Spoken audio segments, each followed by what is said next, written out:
दोस्तों नमस्कार। गौरव ज्ञान धारा में आप सभी का बहुत बहुत स्वागत है। दोस्तों आज हम लोग बहुत ही बेहतरीन चैप्टर को लेकर आए हैं जिसका नाम है एलसीएम और एचसीएफ। दोस्तों एलसीएम और एचसीएफ से क्वेश्चन आने के पूरे पूरे चांसेस है। मुझे उम्मीद है कि 99% इस चैप्टर से आपके एग्जाम में एक सवाल जरूर मिलेगा। क्यों मिलेगा? क्योंकि आपका सिलेबस में 10th तक की मैथमेटिक्स है और आप 10th की मैथमेटिक्स को जब देखते हैं तो उसके अंदर एलसीएम और एचसीएफ का टॉपिक दिया हुआ है पहले ही चैप्टर में 10th क्लास के अंदर। तो इसीलिए आपके यहां से क्वेश्चन आने के पूरे पूरे चांसेस है। हम इस चैप्टर को, क्योंकि थोड़ा सा बड़ा चैप्टर है, अगर कंपटीशन के हिसाब से देखा जाए तो डिफरेंट डिफरेंट टाइप के क्वेश्चंस आते हैं। तो हम लोग इस चैप्टर को बिल्कुल बेसिक से एकदम जीरो लेवल से पढ़ते हुए अच्छे क्वेश्चन की तरफ धीरे धीरे बढ़ेंगे। उसमें हमको हो सकता है कि इस चैप्टर को पढ़ने में 3 या 4 लेक्चर लग जाए, लेकिन आप जब पूरा कंप्लीट पढ़ लेंगे तो इस बात की पूरी श्योरिटी है कि आपसे एग्जाम में आने वाला क्वेश्चन बनेगा और आपको ये एलसीएम एचसीएफ टॉपिक बहुत आसान लगने लगेगा। पूरे टॉपिक को हम लोग इसी तरीके से पढ़ेंगे, एक एक बात को समझते हुए, एक एक बेसिक चीज को समझते हुए धीरे धीरे हम लोग अपने स्टेप को बढ़ाएंगे और फिर एक अच्छे लेवल के क्वेश्चन को करने के बाद इस टॉपिक को एंड करेंगे। तो आज की क्लास में सबसे पहले हम लोग ये जानेंगे कि एलसीएम एचसीएफ होता क्या है, इनकी डेफिनेशन क्या होती है, और फिर उसके बाद एचसीएफ पर बेस्ड पूरा क्वेश्चन करने वाले हैं। एचसीएफ को अच्छी तरह से इस क्लास में हम लोग सीखने वाले हैं।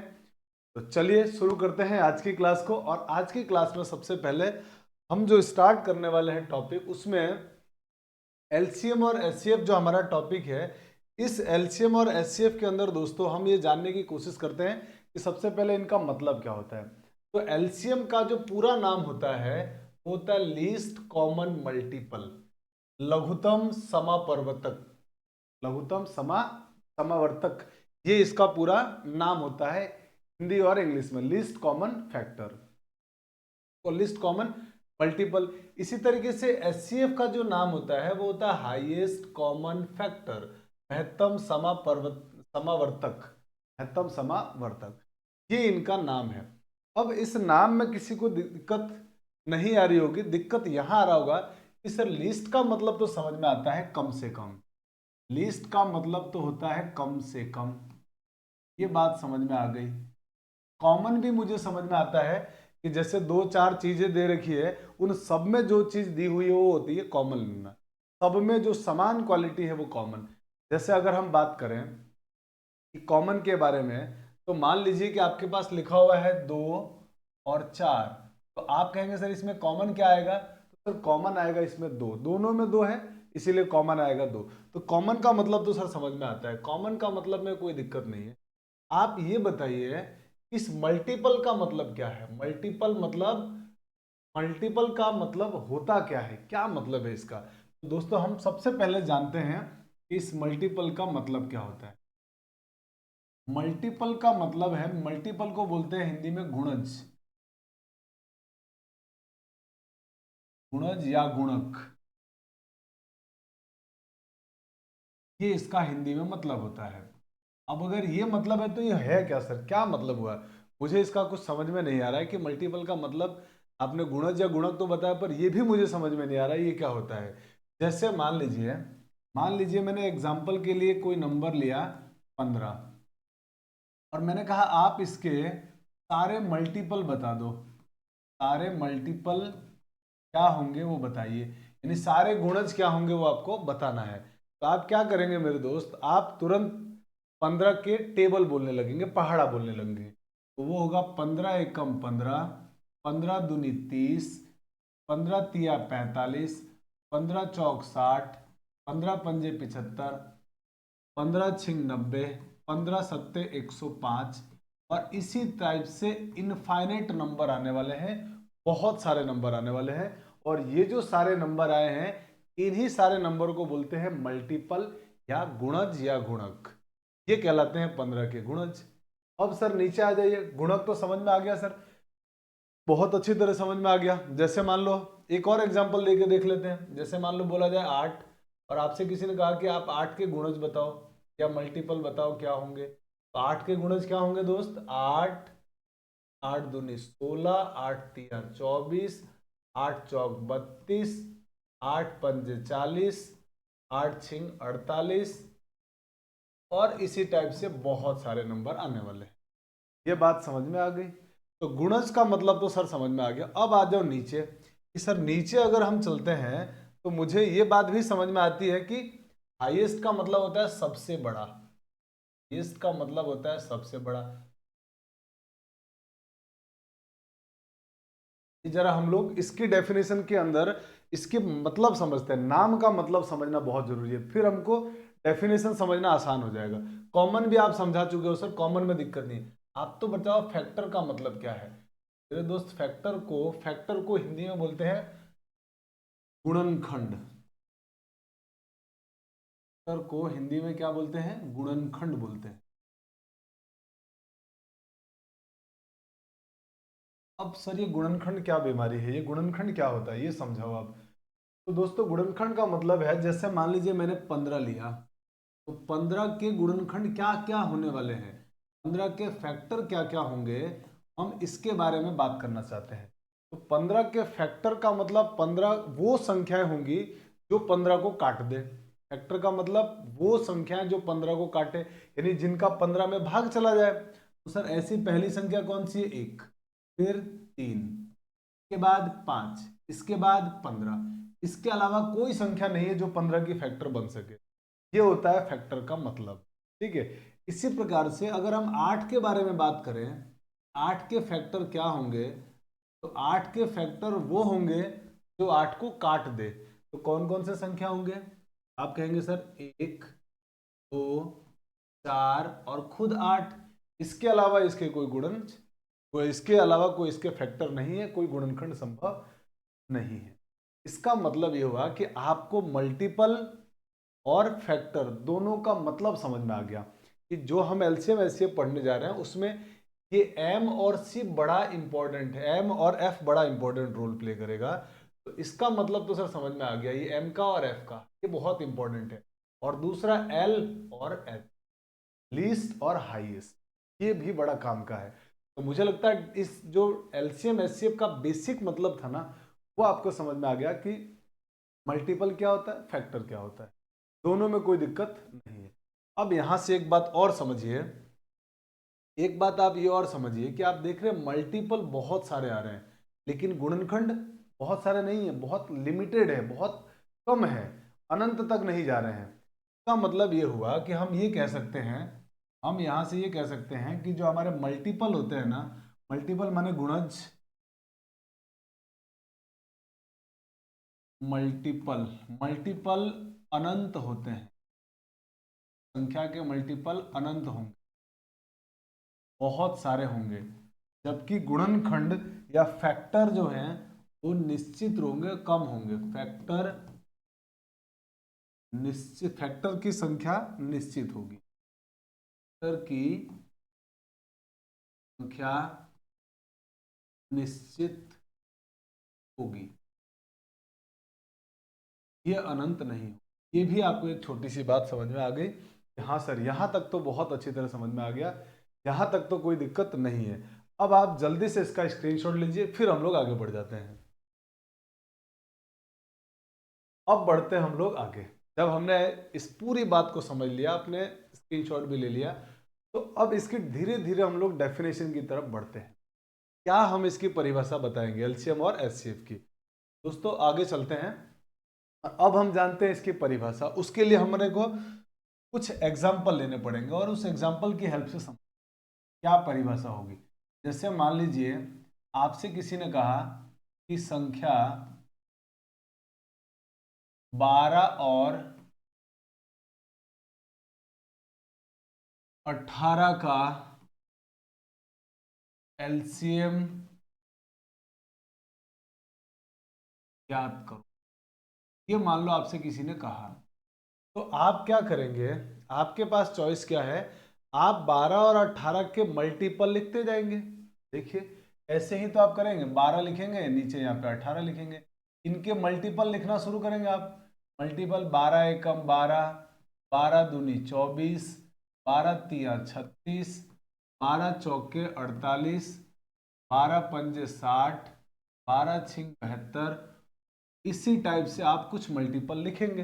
बहुत बेसिक से समझा रहा हूँ, एक एक बेसिक को समझते चलिए।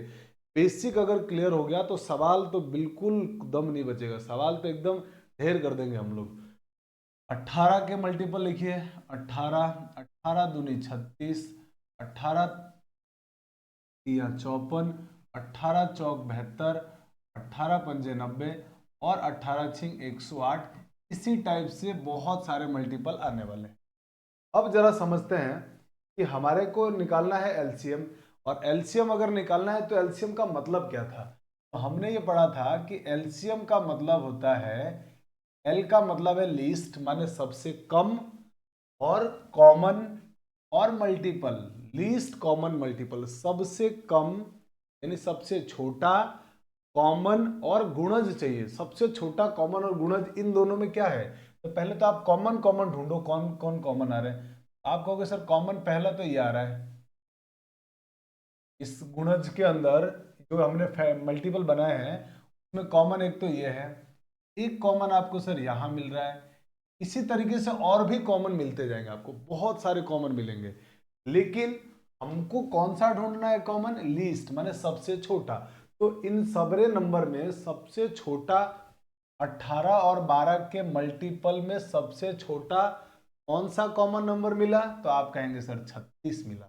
इसी वजह से इनका जो एलसीएम है का 12 और 18 का, 12 और 18 का मेरे दोस्त एलसीएम आ जाएगा, यही हमारे इसको सर है। बिल्कुल सर, समझ में आया सर बात, एकदम जो आपने बोला बात समझ में आ गई कि ये हमारा एलसीएम है। कॉमन मल्टीपल जो होगा वो हमारा एलसीएम है। अब कॉमन मल्टीपल अगर हमारा ये एलसीएम आ गया है तो अब एलसीएम के डेफिनेशन की तरफ चलते हैं। अब आप देखिए ध्यान से, तो आप देखेंगे तो एक बात को महसूस करेंगे, जो सर हमारा एलसीएम है ना, वो एलसीएम में 12 का भी भाग जाता है, एलसीएम में 18 का भी भाग, और दूसरा कॉमन अगर मैं 72 लिख रहा हूं 72, तो 12 का भाग 72 में भी जाता है, 12 का भाग 78 में, 12 18 का भाग 72 में भी जाता है। 72 में 12 का भाग भी जा रहा है, 18 का भी भाग जा रहा है, 36 में भी जा रहा है। इसका मतलब ये हुआ कि हम इस डेफिनेशन को ऐसे समझेंगे कि एलसीएम दो या दो से ज्यादा संख्याओं का एलसीएम वह संख्या होती है, वह छोटी से छोटी संख्या, क्योंकि बड़ी तो 72 भी है, आगे भी आएंगे नंबर और, ठीक है। तो बड़ी तो 72 भी है पर 72 नहीं ले रहे हैं। दो या दो से अधिक संख्याओं का एलसीएम वह छोटी से छोटी संख्या होती है जो दी गई संख्याओं से विभाजित हो जाए, इन दोनों संख्याओं से कट जाए, माने एलसीएम में इनका पूरा पूरा भाग चला जाना चाहिए। एलसीएम में पूरा पूरा भाग चला जाना चाहिए, और वो छोटी से छोटी संख्या होती है, क्योंकि इससे बड़ी संख्या बहुत सारी होगी। 36 से बड़ी संख्या 72 भी होगी, 108 भी होगा। 36 को 108 भी आएगा ना जब आगे, तब भी वो कटेंगे दोनों से, लेकिन हमको सिर्फ छोटा से छोटा चाहिए। तो इसीलिए मेरे दोस्त हमने एलसीएम की डेफिनेशन यहाँ लिखी है, दो पूर्णांकों x तथा y का एलसीएम उस सबसे छोटी संख्या को कहते हैं, उस सबसे छोटी संख्या को कहते हैं जो x तथा y दोनों से विभाजित हो।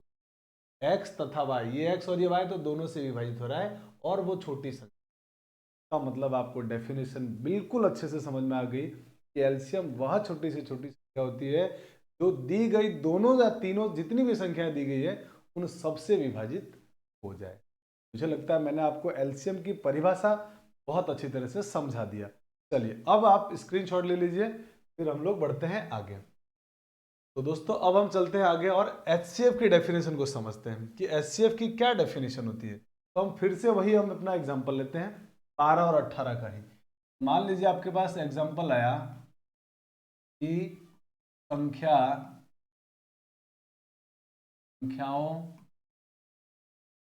12 तथा 18 का एचसीएफ ज्ञात करो। ये मान लीजिए आपके पास क्वेश्चन आया, तो आप एचसीएफ निकालने के लिए क्या देखते हैं, फैक्टर ढूंढते हैं, गुणनखंड ढूंढते हैं, गुणनखंड करेंगे और वो लिखेंगे। तो देखिए करते हैं क्वेश्चन को, कैसे गुणनखंड ढूंढेंगे। सबसे पहले बात करते हैं 12 की, और उसके नीचे लिख देते हैं 18। तो 12 के गुणनखंड, तो अभी हम लोगों ने गुणनखंड का मतलब समझा था। गुणनखंड का मतलब 12 के टुकड़े। तो 12 के टुकड़े क्या क्या बनेंगे, तो आप कहोगे सर 12 में 1 का भाग जाएगा, 2 का जाएगा, 3 का जाएगा, 4 का जाएगा और खुद 12 का जाएगा। खुद 12 का, 6 का भी जाएगा ना, 6 का भी जाएगा, 6 का भी दे देते हैं अपन। यहाँ पे आएगा 6 भी और 12 भी, ये नंबर आएंगे 1 2 3 4 6 12।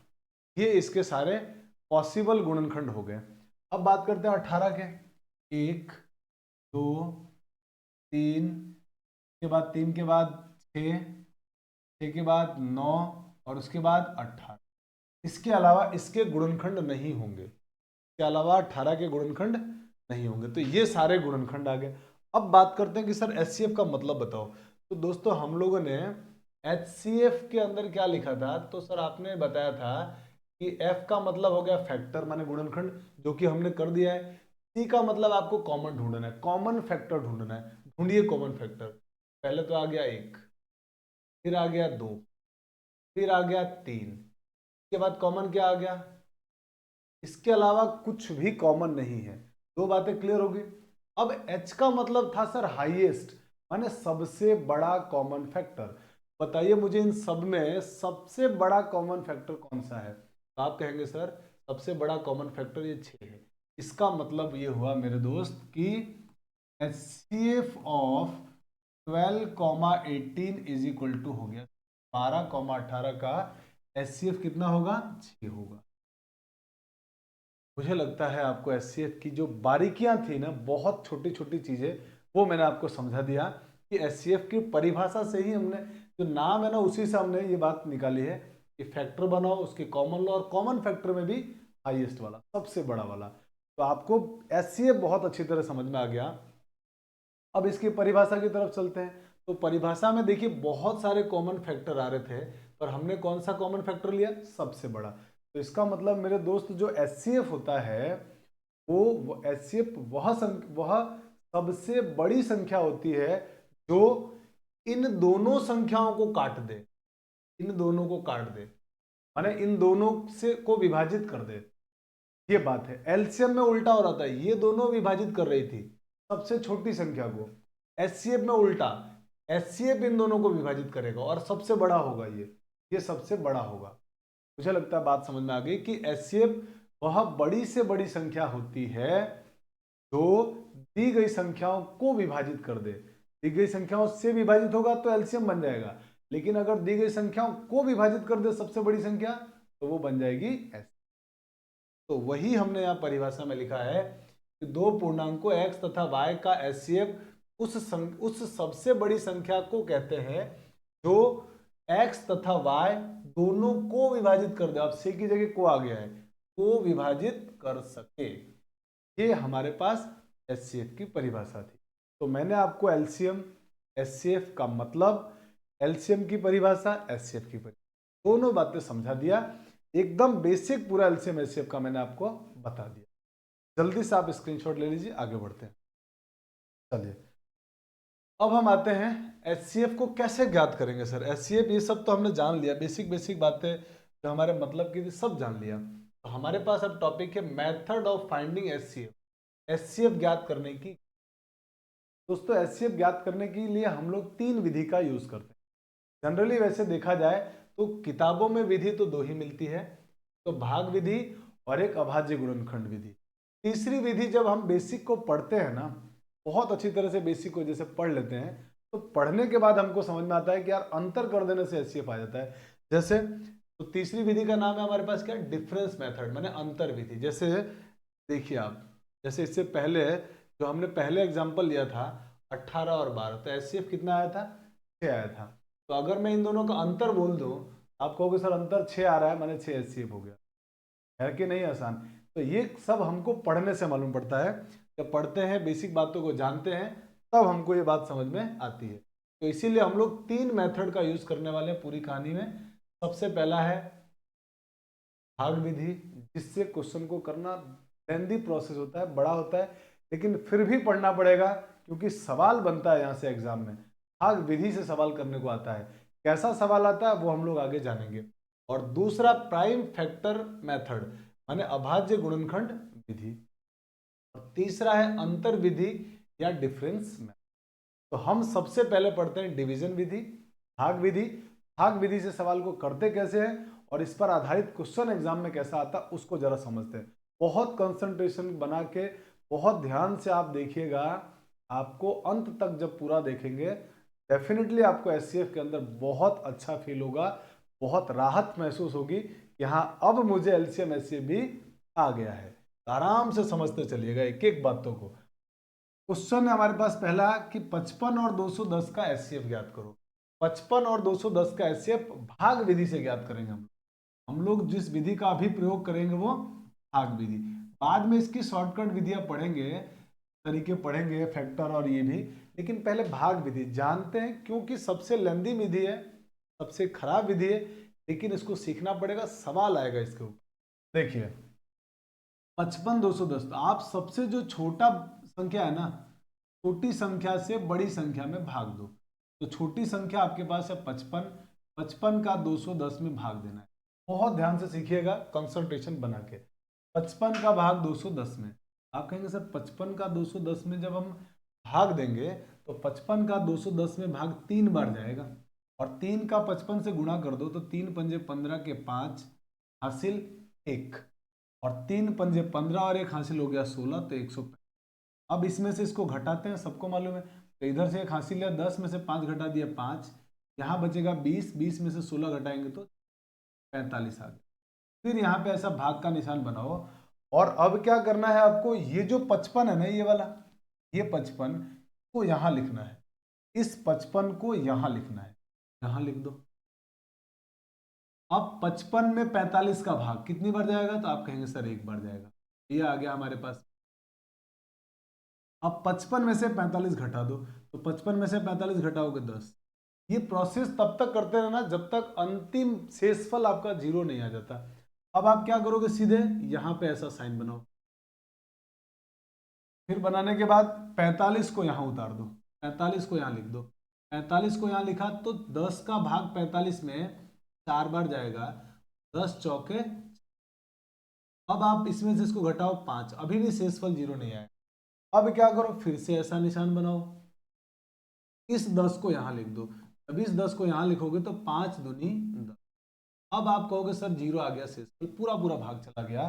तो ये जो हमारा अंतिम भाजक आया है ना, ये जो अंतिम भाजक है, कि इसके आगे अब कोई भाग देने की जरूरत नहीं है।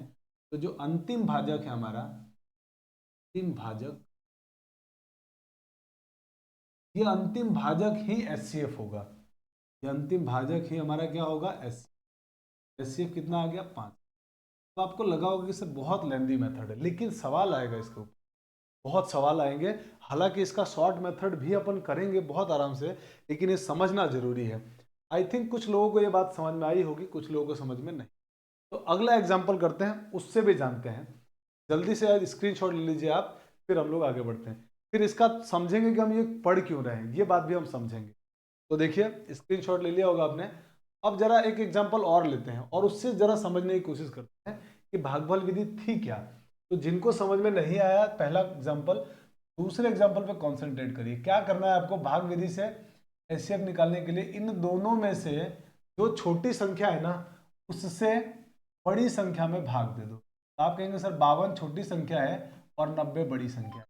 52 का 90 में भाग जाएगा 1 बार, यहाँ लिख देंगे आप 52। 90 में से 52 घटा दीजिए, 90 में से जब आप 52 घटाएंगे आप कहेंगे सर 38 आएगा, फिर से ये साइन भाग का बनाइए। अब आप क्या करेंगे, आप कहेंगे सर 52 को यहां उतारना। देखिए 52 को यहां लिखना है, जो भाजक है उसको बार बार लिखते जाएंगे, जो भाजक हमारे पास है उसको लिखते जाएंगे। तो भाजक को लिख दिया हमने यहाँ पे 52। अब 38 का भाग देना है 52 में, 38 का भाग 52 में 1 बार गया और यहां पे आ जाएगा आपके पास 38। अब इसमें से इसको घटाइए, तो जब घटाएंगे तो 12 में से 8 घटाएंगे तो 4, और इधर बचा 4, 4 में से 3 घटाया तो 1 बचा 14। अब अभी भी शेषफल 0 नहीं आया, फिर से भाग का निशान बनाइए और अब की बार इस 38 को यहाँ लिखना। देखो लिखना किसको है वो जरा ध्यान से समझिए। हम यहाँ से इसको लिख रहे हैं यहाँ, फिर यहाँ से लिख रहे हैं इसको यहाँ, तो इसको जब यहाँ लिखेंगे आप तो क्या आएगा, आप कहेंगे सर यहाँ पे आ जाएगा 38। अब 38 में 14 से भाग दीजिए, तो 38 में जब आप 14 से भाग देंगे तो आप कहेंगे 14 दूनी 28, 2 बार सर पूरा पूरा भाग चला गया। और अब जरा आप घटाइए इसमें से 38 में से 28, तो आप कहेंगे सर 10 शेषफल आया। अब 10 अभी भी जीरो नहीं आया, फिर 10 लिखिए। फिर आपको क्या करना है, यहाँ से फिर यहाँ से फिर 14 को यहाँ लिखना पड़ेगा। 14 को यहाँ लिख दीजिए।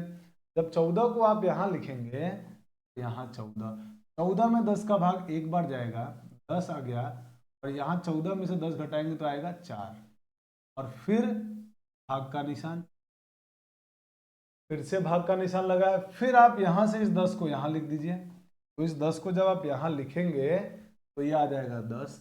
अब 10 का भाग, 4 का भाग 10 में 2 बार, 4 दूनी 8।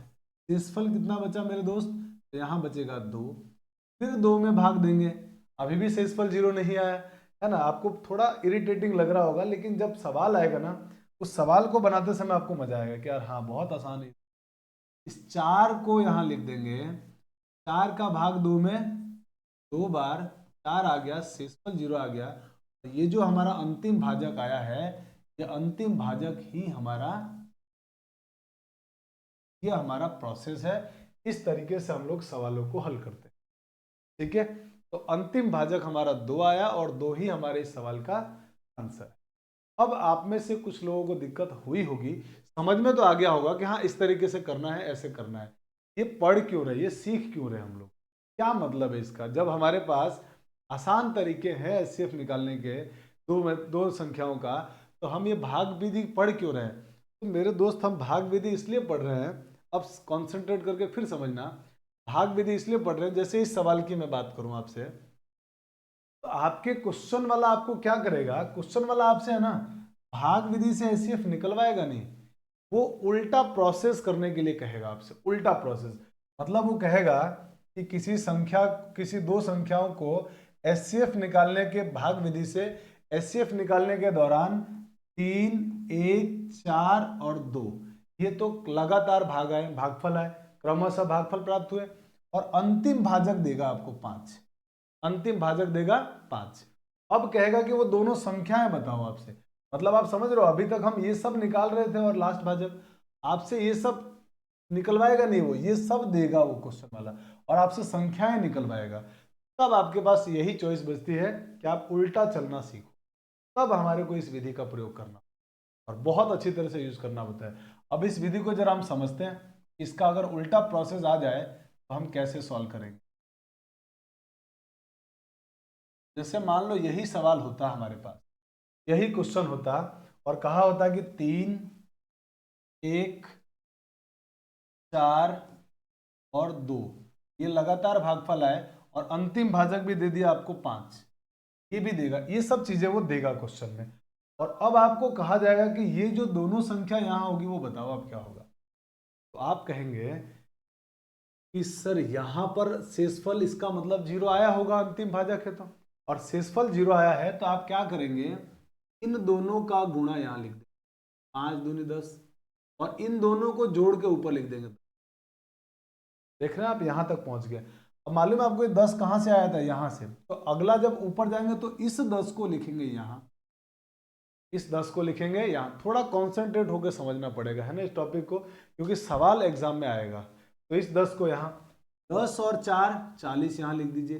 फिर 40 और ये 5 को जोड़ना है, वो आ जाएगा यहाँ 45।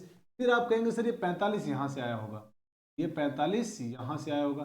45 का 1 से गुणा, 45 यहाँ लिखेंगे, गुणा करने के बाद नीचे लिखना है। फिर इन दोनों का योग यहाँ 45 और 10 55, 45 और 10 55, तो यहाँ हो गया 55। फिर ये 55 कहाँ से आया होगा, यहाँ से आया होगा, तो यहाँ आ गया 55। 55 का 3 से गुणा कर दीजिए, तो 55 का जब 3 से आप गुणा करेंगे तो 55 इंटू 3 165 हो जाएगा, तो यहाँ आ गया 165। और यहाँ अगर 165 आ गया है तो 165 और 45 को भी जोड़ दो, 165 और 45 को जोड़ोगे तो यहाँ आ जाएगा, और वो आ जाएगा आपका 200। और यही तो हमने आंसर लाया है, देखो ये उल्टा चलते हुए यहाँ आ गया हम। तो सवाल वाला हमसे इस तरह की बातें करेगा।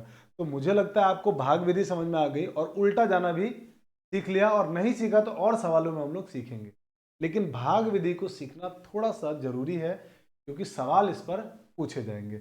चलिए पहले आप इसका स्क्रीनशॉट ले लीजिए, फिर हम लोग आगे बढ़ जाते हैं। तो दोस्तों अब बढ़ते हैं हम लोग आगे, और आगे हम लोग क्वेश्चन के अंदर आते हैं, टाइप 1। अब देखिए क्वेश्चन को, अब बहुत ध्यान से देखिए, मजा आने वाला है। हालांकि मैं इसका एक और रास्ता आपको बताऊंगा कि ऐसे सवालों को भाग विधि से सर दिक्कत हो तो कैसे करेंगे, तो दूसरा एक और रास्ता बता दूंगा। उन दोनों में से किसी से भी आप सवाल को करना, बन जाएगा। दो संख्याओं का भाग दे के तरीके से मसप निकालने, मसप मतलब वही महत्तम समावर्तक, मतलब एचसीएफ निकालने में अंतिम भाजक 4 है। देख लीजिए दिया हुआ है अंतिम भाजक 4, और क्रमिक भागफल 1 1 2 है, तो दोनों संख्याएं क्या होगी, ये आपका सवाल है कि दोनों संख्याएं क्या होगी। देखिए बना लेते हैं हम लोग, पहले से हमारा ऐसा प्लान एकदम तरीके से बनाते गए। कितनी बार भाग गया है, 3 बार, 3 हमने लिख दिए। क्या क्या आ रहे हैं भागफल, 1 1 2, और यहां होगा अंतिम भाजक, वो दिया है क्वेश्चन में 4। अंतिम भाजक 4 आया होगा तभी जब यहां शेषफल क्या आ जाए मेरे दोस्त, 0 आ जाए। जब शेषफल क्या बन जाए, 0 बन जाए। अब बात करते हैं कि शेषफल 0 आ गया तो अब पीछे इधर जाए कैसे, संख्याएं कैसे निकालें। तो मैंने आपको क्या कहा था, मैंने कहा था इन दोनों का गुणा कर दो। आप कहेंगे 4 दूनी 8, और उसको यहां लिख, और फिर शेषफल और इन दोनों को जोड़ दो। इन दोनों को जोड़ के यहां लिख दो, तो ये कितना आएगा 8, क्या आ गया 8। और आपको मालूम है हम यहां से संख्या को यहां लिखते थे, तो अब इस संख्या को उठा के यहां ले आओ, इस संख्या को उठा के यहां ला दिया, 8 हो गया, सिंपल एकदम। इस 8 को 1 से गुणा कर दो और नीचे लिख दो यहाँ पे, आप कहेंगे सर 8 आ गया। अब ये 8 और 4 को जोड़ दो, 8 और 4 को जोड़ो तो 12 यहाँ आ जाएगा। अब आपको मालूम है यहां से इस 12 को उठा के हम लोगों ने यहां रखा था भाग विधि में, तो इस संख्या को फिर उठा के यहां लिख दो, मैंने 12। ठीक है, वैसे तो ये आते ही हमारा आंसर आ जाएगा, क्योंकि ऑप्शन में एक ही 12 है, ऑप्शन नंबर 20 हो गया। लेकिन अब वो संख्या भी निकाल लेते हैं। आप कहेंगे सर इसका इससे गुणा, 12 इंटू 1 20, इन दोनों का गुणा 20 हम यहां लिखते हैं, और 20 और 8 को जोड़ेंगे तो आ जाएगा 28, वो यहां आ जाएगा। सॉरी गलत कर दिया मैंने,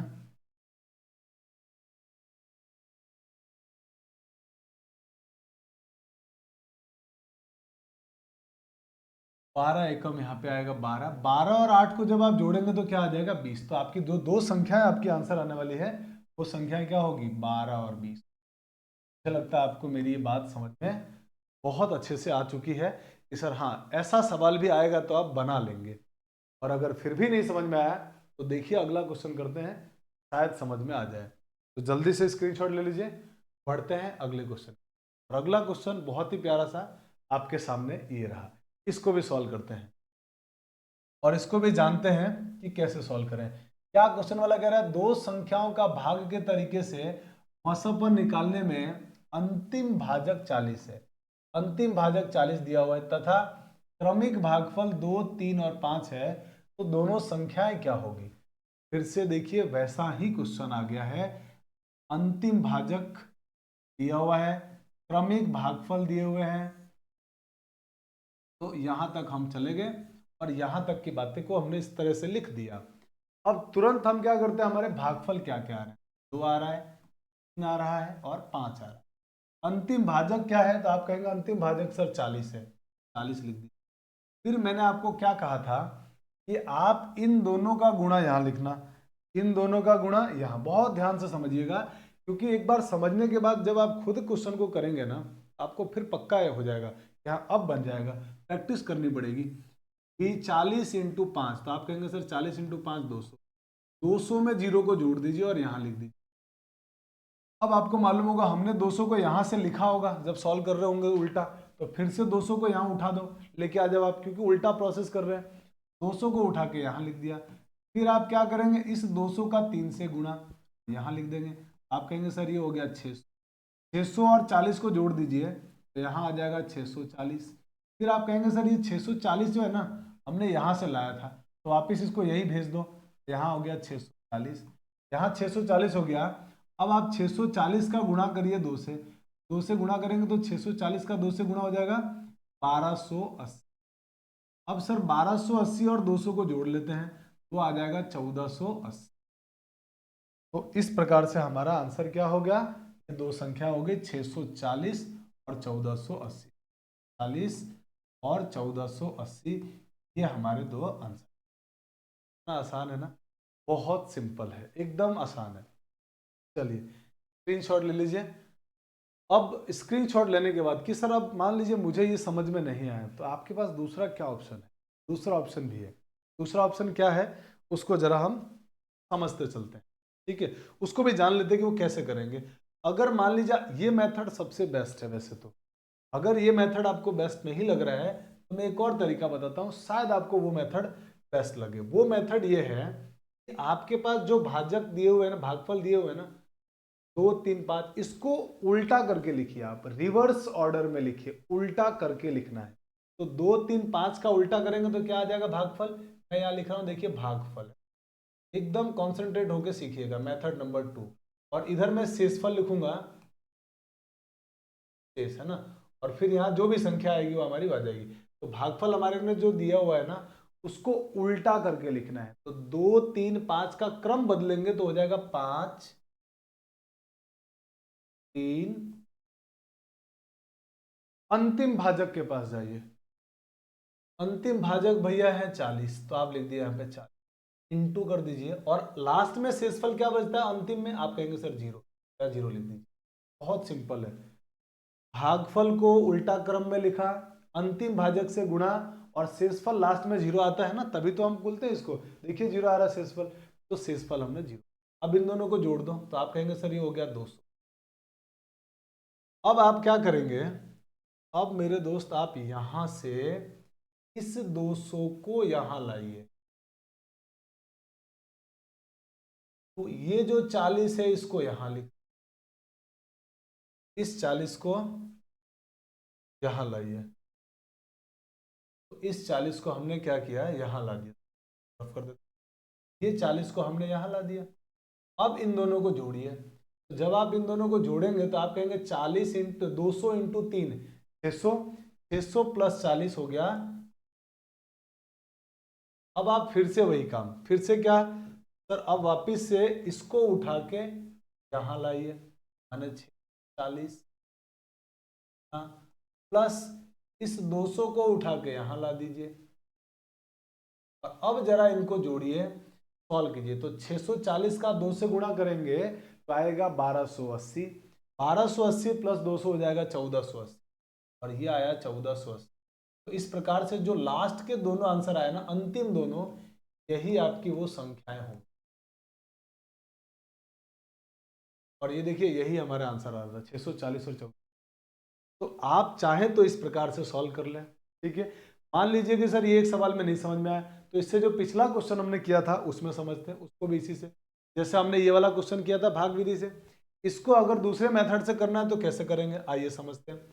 तो सबसे पहले जो हमारे पास भागफल है उनका क्रम बदल दीजिए। तो भागफल के क्रम बदल रहा हूं मैं, तो यहाँ पे भागफल आपको लिखने की जरूरत नहीं है, मैं समझाने के लिए लिख रहा हूँ। यहाँ पे भाई यहाँ भागफल है, यहाँ शेषफल है।